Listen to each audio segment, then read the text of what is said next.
crossing the valley, you're walking with me. When darkness surrounds and I cannot see, I will not fear 'cause you're fighting for me. Safety knowing I am in your hands. Your strength that lifts me up when I can't stand on my own. Jesus, you fight for me forever through this war. Victory will keep me marching on.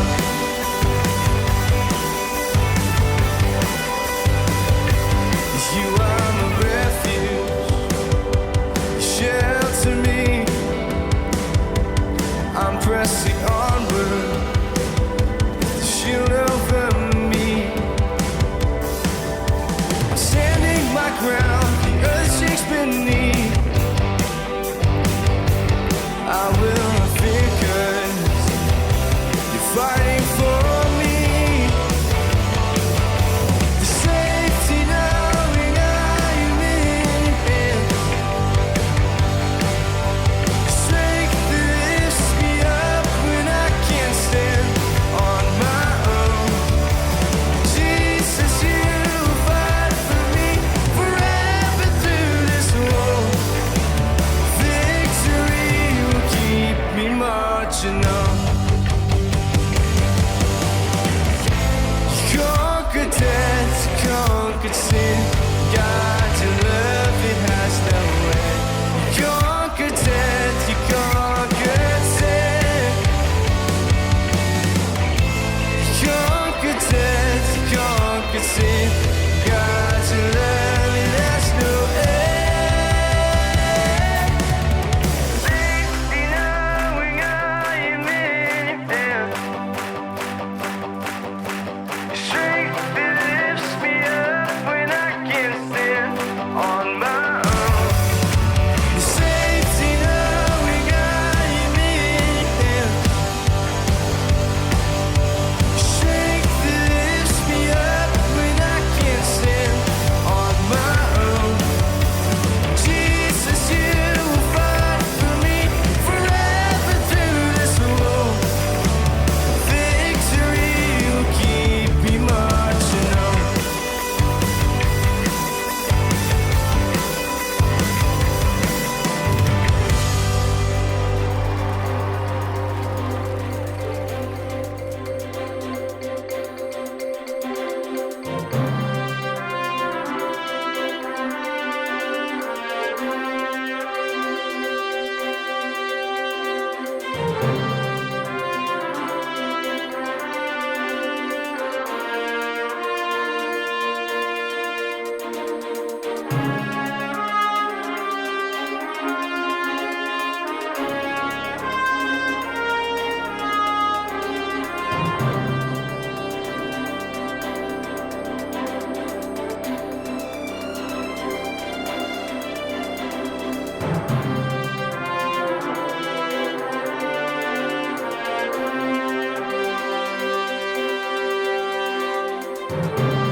everybody. My name's Harper, and it's time for HCKids. Let's learn about the Bible. Happy Valentine's Day. Bye. For thousands of years, people have looked up to the stars and wondered what's beyond. Thoughts of distant galaxies, strange planets, and possibly even life unlike any we've known on Earth. But no one could have ever imagined in the deep expanse of our universe lives one furry creature with 4 legs and a jetpack. Bah. His name is Space Goat, and he's here to help you. He's here to help us. Help us memorize the Bible's toughest verses.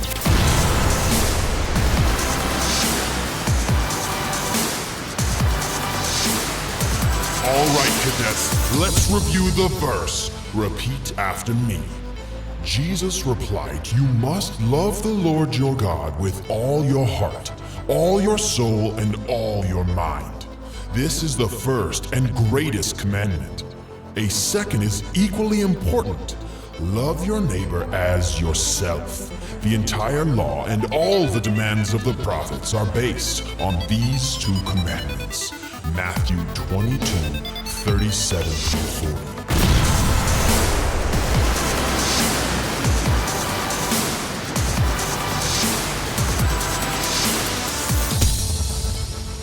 What does love your neighbor as yourself mean? Is it A, put myself first and others last? Is it B, treat others the way you would want to be treated? Or is it C, loving God but ignoring the people around you? Choose wisely, cadets.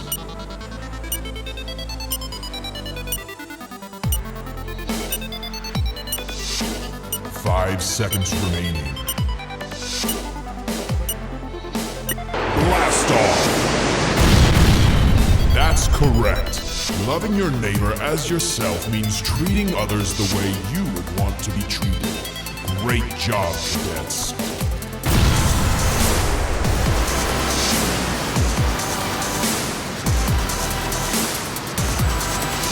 Fill in the blank. You must love the Lord your God with all your blank, and all your blank.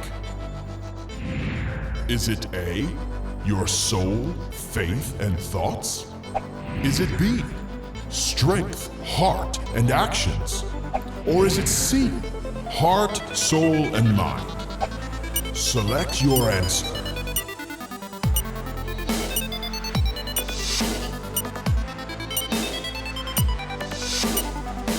Five seconds remaining. Blast off! Yes, you must love the Lord your God with all your heart, all your soul, and all your mind. Well done, cadets.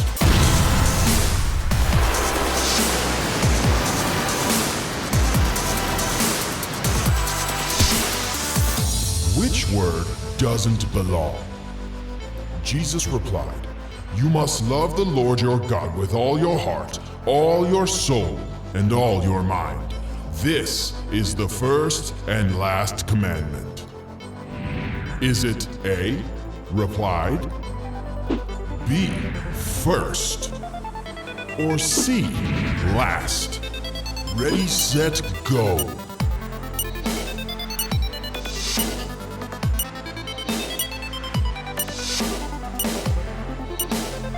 Five seconds remaining. Blast off! Well done, everyone. Last does not belong.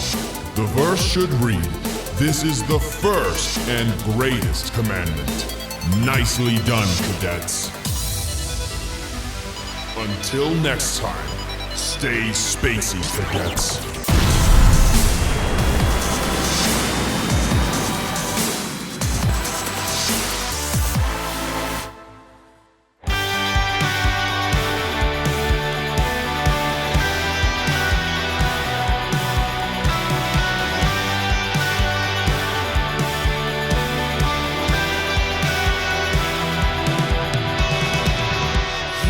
Love the Lord your God with all your heart. heart, soul, and mind. This is the first and greatest commandment. A second is equally important. Love your neighbor as yourself. The entire law is based on these commandments. We are sharing the good news. You are our helper and our friend. Yeah, we give you praise. Give us the strength to follow your love makes the world brand new. Yeah, we shout your name, Jesus.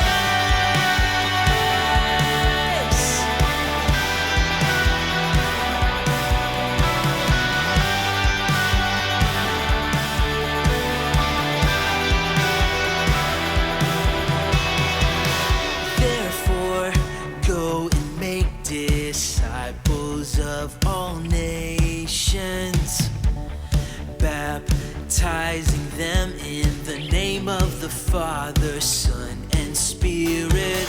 Teach these new disciples to obey all the commands that I have made. Be sure of this, I am with you always.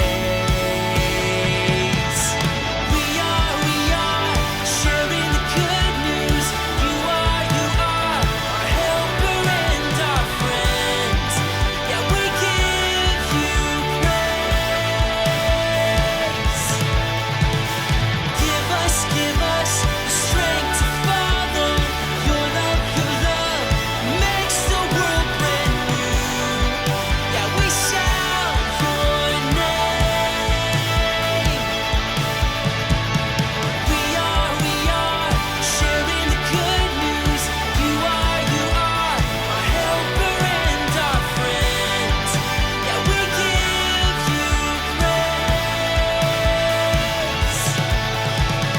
Give us the strength to follow your love makes the world brand new. Yeah, we shout your name, Jesus.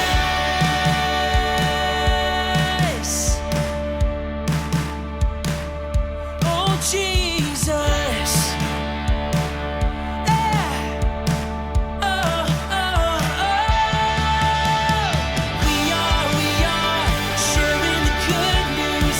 You are our helper and our friend. Yeah, we give you praise. Give us the strength to follow your love makes the world brand new. Yeah, we shout your name, Jesus.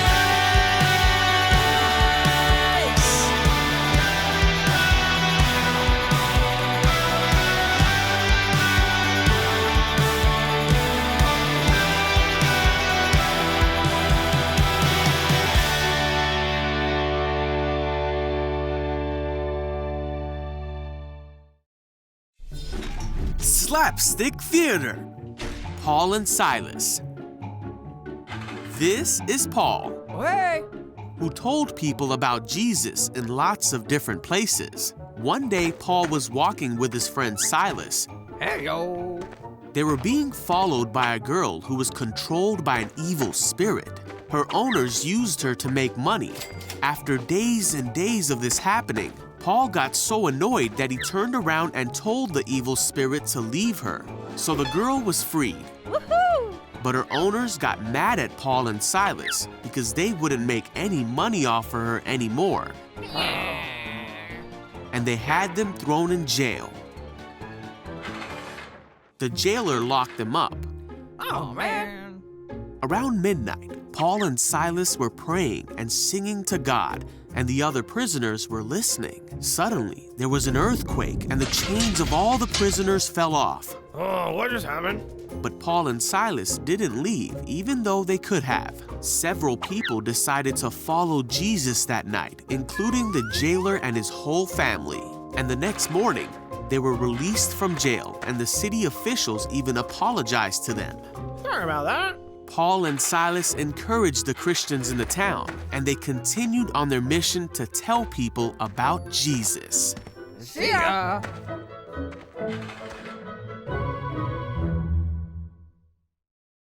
In a world where the news never stops, one man rises above them all to bring you news like you've never heard before.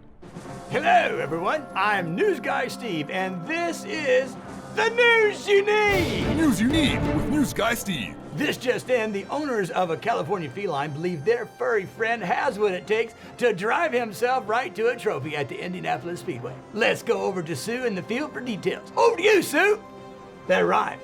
Did you get that? Did you get that rhyming part? Yes, I understand it rhymes. What? We're still live. Yes, we're live. All right, could you tell us a little bit about your cat? I first noticed Mr. Snuggles' interest in racing when we were driving home from the market. And Mr. Snuggles is the cat. Yes? Great, and do you travel with Mr. Snuggles often? Well, one day, Mr. Snuggles climbed into my lap, grabbed the steering wheel, and said, meow. And that's when we knew. I'm sorry, he meowed, and that's when you knew? Meow. Meow. Okay, we're gonna cut to some salvage video of Mr. Snuggles' last race.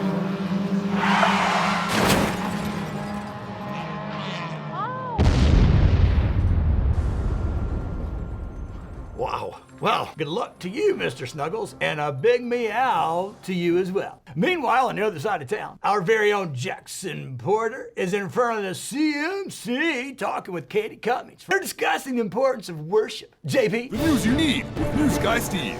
This is Jackson Porter, news reporter, reporting to you live outside the CM building. Great Scott, Jackson. Are you okay? Seems like there's some extreme wind conditions in your location. That does seem to be the case, news guy Steve. We got a couple little breezes blowing through here. Belly of the tornado. I'm officially issuing the wind advisory. I think I know how to remedy this situation. From what I can tell, it sounds like there's a leaf blower near you. Then turn it off. You know what? Let me give that a try. That seemed to do the trick. Thank you for the advice on that, news guy Steve. Now we are reporting to you live outside the CMC building. We're gonna go in and find out what it means to worship. So follow me, follow me, follow me. Here we go. Giddy up. Now we are in the CMC. Now that stands for Children's Majestic. What's that? No, it stands for Children's Ministry Center. That's what it stands for. Come on up here. We're gonna have ourselves a little powwow. And now we're here with Miss Carmilla, and she's gonna. Sorry, darling. Miss Katie is gonna tell us a bit about worshiping. Now, first of all, tell me, is this not the most likely place in Orange County to get kicked in the chest by a horse? Jackson, I have no idea where you got that information, but there's nothing true about that. You know what? Statistics do vary. That makes no sense. And neither do bananas, but we go on eating them every morning for breakfast, am I right? I have the privilege and honor of leading worship through our videos and on the weekend services. That is awesome. Why don't you tell me more about that? Worship is this awesome way that we can show God how much we love Him by singing and dancing. Why music? Music, worship, singing, and dancing. It's like this awesome, rockin' prayer to God. You know what I like about what you just said? The word awesome. I know what that means. It means good. Okay, we're back. We would like to see a little sample of what it looks like to worship God through music. Hit it. Thanks so much, Katie. We're here in the CMC. We're going to throw it back to you, News Guy Steve. The news you need with News Guy Steve. We have more information on what it means to worship. So would you please welcome to the news desk our application correspondent, Pastor Steve Adams. And he's going to share his thoughts. Take it away, Pastor Steve. Thank you, News Guy So here are my thoughts. I would like to think that if I was Paul or Silas that I would do the same thing, but come on, think about it. They obeyed Jesus, they did what he told them to do, they were trying to do good things for people, and yet they were imprisoned, they were beaten, they were put in the darkest part of the dungeon, they had chains like this, and yet they still worshiped God. They still sang praises to God. That's pretty amazing. But the reason that Paul and Silas could do this is because they loved God so much. They loved him with all their heart, all their mind, and all their soul. They loved him so much. So this expression, this celebration of God's presence was really natural because, worship is just that. Worship, when we sing praises to God, we are celebrating his presence, and we can do that anywhere we go because God is everywhere. But worship isn't just singing. When we worship, we're honoring and respecting God, and we can do that with our lives. So when we worship, it's both singing praises to God, but it's also living our life in a way that it brings honor, glory, and respect to God. And you can worship God no matter what, no matter where you are, what you're going through. And I want you guys to know that when your life is an act of worship, the things that you say and the things that you do, when they honor God, you're worshiping him. When you come to church, you're standing there with your friends and you're celebrating God's presence and you're singing those songs, you're worshiping God. And you can do that anytime. And it is a very sweet sound. The scripture says it's a very sweet sound in the ears of God. So I'm gonna encourage you guys, no matter where you are, no matter what you're going through, let your life be an act of honor and respect to God, and let your voice sing praises and celebration for God's presence. I love you guys, and that is my thought. Back to you, News Guy Steve. Thank you, Pastor Steve. That's all the news we have for you today. And remember to worship, watch out for those horses, and we'll see you right back here next week for the news that you need with News Guy Steve. The news never stops, but my head itches.